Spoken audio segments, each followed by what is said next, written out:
Hello guys, good evening. I hope আপনারা সবাই অনেক অনেক ভালো আছেন। বড়দেরকে অনেক অনেক সালাম জানাই আর ছোটদের অনেক অনেক ভালোবাসা দিয়ে আজকের ব্লগটা শুরু করছি। আজকের ব্লগটা আমি সন্ধ্যা থেকেই শুরু করছি। সন্ধ্যার এই সময়টা আমার কাছে ভীষণই পছন্দের, কারণ এই সময় পাখিরা উড়ে উড়ে যায় তাদের নিরে, তাদের ঠিকানাতে। আমাদের মতন তারা কিন্তু রাত জাগে না, তারা কিন্তু একদম টাইমলি কিন্তু তাদের বাসায় চলে যায় এবং ঘুমিয়েও যায়। শেয়ার করছিলাম আমার বারান্দায় দুটা এতিম ফুল গাছ বা গাছ রয়েছে, সেগুলো আমার বাসায় কেন জানি গাছ খুব একটা টেকে না, হয়তো বা একটু রোদের অভাব রয়েছে। গাছ রোদ না লাগলে অনেক সময় আর কি সেভাবে বেড়ে উঠতে পারে না। তো এই গাছটা যেহেতু ইনডোর প্ল্যান্ট, তো এটা টিকে গেছে মোটামুটি। আর এই গাছটাতে ছোট ছোট লাল ফুল ফুটেছিল, আপনাদেরকে আমি এর আগের ভিডিওতে দেখিয়েছিলাম। কিন্তু এখন ফুল তো ঝরেই গেছে, উল্টা পাতাগুলো ঝরে যাচ্ছে। এই গাছটা আবার সুন্দর করে আর কি টবে মাটি দিয়ে আরও যে শাক সবজি মানে আলু টালু এগুলো সব কিছুর খোসা দিয়ে সুন্দর করে আবার বসানো হয়েছিল, কিন্তু কেন জানি গাছটা টিকছে না।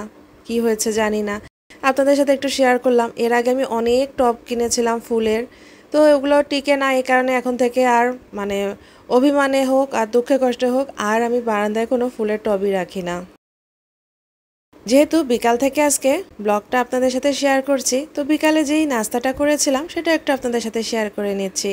আমার হাজব্যান্ড বিকালে বাসায় ফেরার সময় নিয়ে এসেছিল সিঙ্গারা, পুরি, সমুচা। এগুলো আসলে আমার তো ভীষণই পছন্দ, আর নাস্তা হিসাবে কিন্তু বিকালে বেশ ভালো লাগে, তাই না? আজকে একটু বেশ আর কি ব্যস্ততার মধ্যে আমার দিন কাটছে।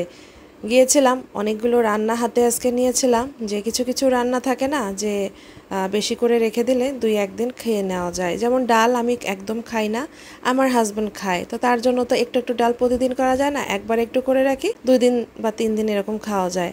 ভাত রেগুলার করলেও তরকারি টরকারি অনেক সময় 1 দিন বা 2 দিনেরটা হয়ে যায় আসলে করা। তো আজকে অনেকগুলো তরি তরকারি রান্নার প্রিপারেশন নিয়েছিলাম। রান্নাঘরে গিয়েওছি, এই সময় একটা খুব জরুরি ফোন আসলো, তারপরে আমাকে একটু বাইরে যেতে হয়। তো আমি আর আপনাদের ভাইয়া মিলে একটু বাইরে চলে গিয়েছিলাম, একটা খুব জরুরি মিটিং ছিল। তো যে রেস্টুরেন্টে বসে আর কি মিটিংটা করব আমরা, তো সেখানে আর কি একটু খাওয়ার অর্ডার দেওয়া হয়েছিল। আমরা অর্ডার দিয়েছিলাম থাই স্যুপ। থাই স্যুপে আসলে চিকেন তো ছিলই না, এর আগে একদিন খেয়েছিলাম, বেশ ভালোই লেগেছিল। কিন্তু এই দিনের স্যুপটাতে চিকেনের পরিমাণ একদমই কম ছিল, খালি ওই যে লিকুইডটাই। তো একটু তাই মেজাজ খারাপ হয়ে গেছিলো। আমরা তো টাকা দিয়ে কিনে খাচ্ছি, 2 টাকা কমও দিচ্ছি না, তাহলে তারা কেন এরকম চালাকি করে?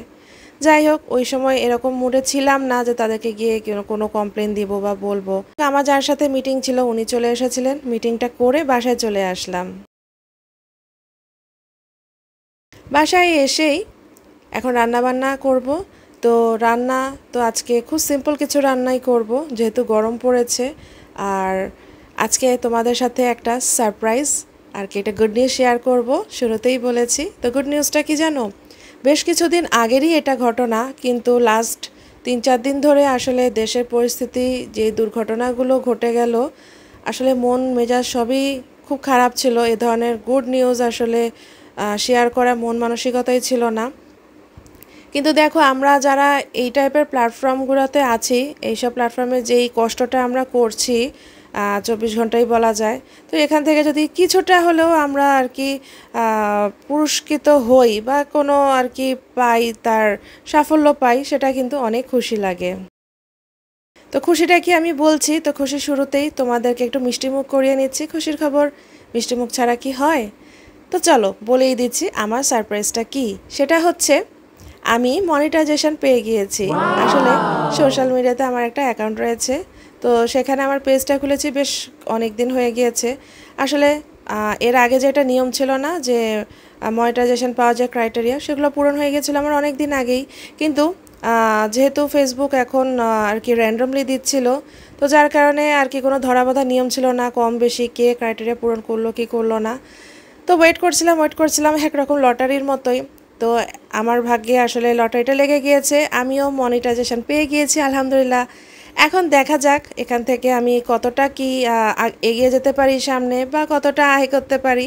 যদিও এই মনিটাইজেশনটাকে সবাই সোনার হরিণী বলে খ্যাত, মানে সবাই সোনার হরিণী এটাকে বলে, কিন্তু জানি না এটা এখন কতটা সোনার হরিণ রয়েছে আসলে।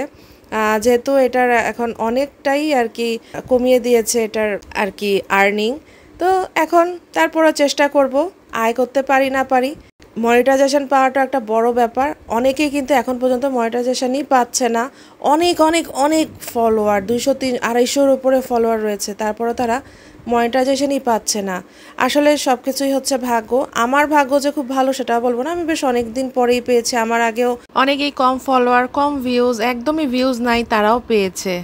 এইটা আমার জন্য খুব খুশি। আমি তো আশা ছেড়েই দিয়েছিলাম হয়তো বা আর পাবোই না। হঠাৎ করে আমি আর চেকই করছিলাম না, হঠাৎ করে চেক করতে গিয়ে দেখলাম মনিটাইজেশন। আমি তো প্রথমে বিশ্বাসই করতে পারিনি, কি বলবো। মানে আমি তো খুশিতে একদম কেঁদেই দিয়েছি। আর আমার হাজব্যান্ডও আর কি কি বলবে, মানে আমার কান্না থামাবে না খুশি, কি করব। খুব ভালো লেগেছে আর কি। তো এই খুশির সংবাদটা তোমাদের সাথে শেয়ার না করে আসলে থাকা যায়? আমার সব কিছু তো তোমাদের সাথে শেয়ার করছি, তো এই খুশির সংবাদটা তোমাদের সাথে শেয়ার করলাম। তোমরা সবাই আমাকে উইশ করো এবং প্রে করো যেন আমি এই প্ল্যাটফর্মে আরও এগিয়ে যেতে পারি। যে কোনো কিছুই না খুব খুশির, তাই না? ছোট হোক আর বড় হোক, মনিটাইজেশনটা পাওয়া একটা খুব বড় ব্যাপার। অনেক ধরনের আর কি লিমিটেশন থাকে, মনিটাইজেশন না পেলে অনেক কিছু ইউজ করা যায় না, যেমন কথাবার্তা, মিউজিক। তো মনিটাইজেশন পাওয়ার সাথে সাথে আমি মিউজিকের লাইসেন্সটা পেয়ে গিয়েছি। অনেকেই অবশ্য মিউজিকের লাইসেন্সটা পায় না, বাট আল্লাহর মতে আমি মিউজিকের লাইসেন্সটাও পেয়ে গিয়েছি। তো ইনশাল্লাহ এখন আমি মিউজিক দিয়ে রিলস ছাড়তে পারবো। আসলে ইউটিউব, ফেসবুক এইগুলো সব প্ল্যাটফর্মই খুবই কষ্টের। এখান থেকে যদি সামান্যতম আসলে সাফল্য পাই না, সেটাই খুব আনন্দের লাগে। কষ্ট তো আমরা সারাদিন সবাই করছি, কিন্তু সেখান থেকে যদি সামান্যতম সাফল্যও পাই, সেটাই হলো আমাদের বড় সার্থকতা। সকল প্রশংসা মহান আল্লাহ তাআলার নামে, আলহামদুলিল্লাহ। আমার সকল বন্ধুরা যারা আমাকে এই চ্যানেলটাতে প্রতিদিন সুন্দর সুন্দর কমেন্টস করে ভালোবাসা দিয়ে যাচ্ছ, তোমাদের সবাইকে অনেক অনেক ভালোবাসা এবং অনেক ধন্যবাদ। আমাকে এই প্ল্যাটফর্মটাতে, ইউটিউব প্ল্যাটফর্মটাতেও এগিয়ে যাওয়ার আসলে অনেক উৎসাহ দিচ্ছ এবং সামনেও তোমাদের অনেক সহযোগিতা আশা করছি। নতুন বন্ধুরা যারা আজকে আমার ভিডিওটি প্রথমবারের মতন দেখছো, প্লিজ সুন্দর করে একটি কমেন্ট করো। আর যদি বেশি ভালো লেগে যায় তাহলে চ্যানেলটিকে সাবস্ক্রাইব করে ডান দিকে যে বেল আইকনটি রয়েছে সেটি অন করে দিতে পারো। চলো, বকবক তো অনেক করলাম। আর আমি এতক্ষণ ভিডিওতে যা যা করছিলাম নিশ্চয়ই বুঝে গিয়েছো কি রান্না করছিলাম একদম পাতলা একটা ডিমের ঝোল তরকারি। আর এটাতে আমি আলু দিয়েছিলাম। আলু ছাড়া আমার বেশিরভাগ তরকারি দেখবেন আমি আলু দিই, আলু ছাড়া আমার খেতে একদমই ভাল লাগে না। আর করছিলাম একটা সাদামাটা একটা তরকারি, মানে একটা নিরামিষ টাইপের। বাসায় তেমন কোনো সবজি ছিল না, ছিল শুধু কুমড়া ভাজি, এই কুমড়া আর আলু ছিল। আর একদম গাটি কচু বা কচুরমুখী যেটা, ওটা প্রায় 7-8টা ছিল। তার মধ্যে দেখি বেশিরভাগই পচে গেছে। তো বেছে রাখতে গিয়ে দেখি মাত্র ছোট ছোট 3-4টা রয়েছে। তো 3-4টা দিয়ে তো অন্য কিছু করা যাবে না, তাই কুমড়া ভাজির মধ্যে দিয়েছিলাম। ভেবেছিলাম মিষ্টি আলু আছে, দেখি মিষ্টি আলুও শেষ। আবার ভেবেছিলাম গাজর আছে, গাজর মানে কিনারও কথা ছিল। আসার সময় গাজর খুঁজতে গিয়েছিলাম সবজি দোকানে, গাজরই ছিল না। আর অন্যান্য যা যা সবজি ছিল ওগুলো দিয়ে আসলে এই নিরামিষটা খেতে ইচ্ছা করছিল না। যেরকম লাউ বা বেগুন এই টাইপের সবজি ছিল, করলা, ওগুলো কিছুই আনিনি। তো সিম্পল একটু কুমড়া ভাজি আলু দিয়ে করে ফেলেছিলাম। কিন্তু করার পরে তো মজা হচ্ছিল, মনে হচ্ছিল আমাদের একটু চিংড়ি দিয়ে দিলে একদম কুমড়া চিংড়ি হয় না, ওরকম হয়ে যেত। আসার সময় বেশ কিছু আম কিনে এনেছিলাম। এখন তো আমের সিজন প্রায় চলেই যাচ্ছে, মনটা খুব খারাপ হয়ে গিয়েছে। যখনই না এপ্রিল মাসটা আসে খুব ভালো লাগে, তো এই তো আমের সিজন চলেই এসছে। কিন্তু এখন মনটা খুব খারাপ হয়ে যাচ্ছে যে আম তো চলে যাচ্ছে, আবার সেই 8-9 মাস পরে আম আসবে। আমাদের আম্রপালি আমটা সবচেয়ে বেশি পছন্দ, মানে আম্রপালি আমের যে ঘ্রাণটা সবচেয়ে ভালো লাগে। অনেকে হিমসাগরটা পছন্দ করে, ল্যাংড়া পছন্দ করে। আমাদের বাসায় আমরা দুইজনই আম্রপালিটা খুবই পছন্দ করি, তাই আম্রপালিটা অনেক খেয়েছি এবছর। কিন্তু খুব একটা এবছরের আম খেয়ে না আমি শান্তি পাইনি, কেমন জানি আমের ভিতরটা নষ্ট, পচা, বেশিরভাগই এরকম ছিল। মাঝে মধ্যে একটু ভালো পেয়েছি। তো এখন তো আমের দাম বেশ বেড়ে গিয়েছে, 150-160 টাকা হয়ে গিয়েছে। মানে প্রতিদিনই যাচ্ছে, 10 টাকা করে বাড়ছে। তারপরেও চিন্তা করলাম যে আম তো চলেই যাচ্ছে, দাম দিয়ে তো কত কিছুই কিনে খাওয়া হয়, আমটা তো আবার বেঁচে থাকি না থাকি সে আগামী বছরে আসায় ফেলে রাখতে হবে। দাম দিয়ে হলেও আবার কিছু আম কিনে নিয়ে এসেছি। আমগুলোকে এভাবে খুব ভালো করে ধুয়ে নিচ্ছিলাম, একদম নেট দিয়ে ডুলে ডুলে। কারণ যখন কিনি না তখন তো দেখি অনেক সময় নিচেও পড়ে যায়, ময়লার মধ্যেও পড়ে যায়, তখন আর দেখলে না খেতে ইচ্ছা করে না। তাই বাসায় যখনই আম আনবেন খুব ভালো করে ধুয়ে তারপরে খাবেন। আসলে আমাদের ডিনারের পর খাবার মানে ভাত খাওয়ার পর আমাদের এই আম খেতেই হয়, এটা যেন একটা অভ্যাস হয়ে গিয়েছে। অনেকে দুধ ভাত আম খায়, দুধ ভাত আম না, খালি আমটাই খাই, বেশ ভালো লাগে। মানে ভাত খাওয়ার পর না একটু মিষ্টি টাইপ কিছু খেতে ইচ্ছা করে। তো এখন যেহেতু আমের সিজন, আমটা একদম আমরা খাই, একদম এটাই কোনো আর কি বিরতি নাই, আম খাবোই আমরা। এই তো কুমড়ার তরকারিটা হয়ে গিয়েছে। এরকমভাবেই বাসায় আমি আসতে আসতে কিন্তু আমার অনেক রাত হয়ে গিয়েছিল, প্রায় 9:30 বেজে গিয়েছিল। এত রাতে হঠাৎ করে এসে একটু ফ্রেশ হয়ে রান্না করতে করতে প্রায় 10:15 বেজে গিয়েছিল। অত রাতে গিয়ে রান্না করতে একটু টায়ার্ড লাগছিল, তাই একটু সাদামাটা রান্নাই করে ফেললাম, চটজলদি যা হয় আর কি। আজকের ডিনার এই তো আমার এই কুমড়া ভাজি, আর ছিল এই যে পাতলা ডিমের ঝোল। আসলে পাতলা ডিমের ঝোলটা না এত ভালো হয়েছে, একটু হালকা পাতলা সাদামাটা তরকারি খেতে না মাঝে মধ্যে ভালোই লাগে।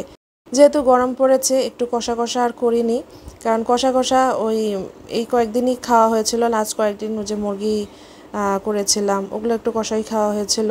তো যা এখন একটু হালকা পাতলা তরকারি করেছিলাম। এই তো এটা দিয়ে ডিনার করে ফেলবো। আর সাথে তো ডাল করেছিলাম, ডালটা যাওয়ার আগেই হয়ে গিয়েছিল, এই জন্য ডালটার আর তোমাদের সাথে শেয়ার করতে ভুলে গিয়েছি। সবাই ভালো থাকবে, আমার আগামী ভিডিও দেখার আমন্ত্রণ জানিয়ে আজকের মতন বিদায় নিচ্ছি। Good night.